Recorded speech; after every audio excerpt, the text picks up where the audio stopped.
காலை மாலை நடு இரவும் சுத்தம் காப்போம் நாமே. சாலை வீடு பொது இடமும் அழகாய் வைப்போமே.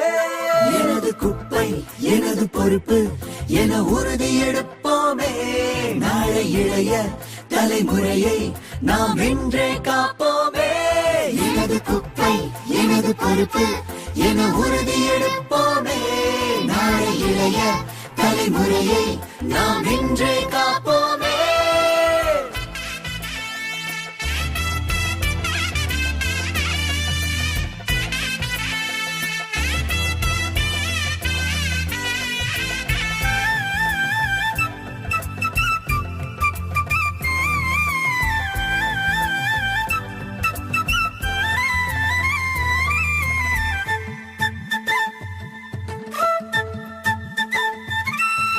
மக்கும் குப்பை மக்கா குப்பை பிரிச்சு போட்டா நலமாகும்.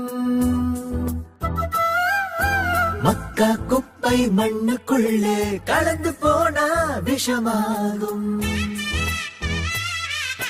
சுற்றும் பூமி காக்க சுகமாய் வாழ்க்கை பூக்க நம் சுற்றுப்புறத்தை தூய்மையாக்க ஒன்றாய் சேர்ந்திடுவோம். எனது குப்பை எனது பொறுப்பு என உறுதி எடுப்போமே. நாளை இளைய தலைமுறையை நாம் இன்றே காப்போமே. எனது குப்பை எனது பொறுப்பு என உறுதி எடுப்போமே. நாளை இளைய தலைமுறையை நாம் இன்றே காப்போமே. எனது குப்பை எனது பொறுப்பு என உறுதி எடுப்போமே. நாளை இளைய தலைமுறையை நாம் இன்றே காப்போமே. எனது குப்பை எனது பொறுப்பு என உறுதி எடுப்போமே.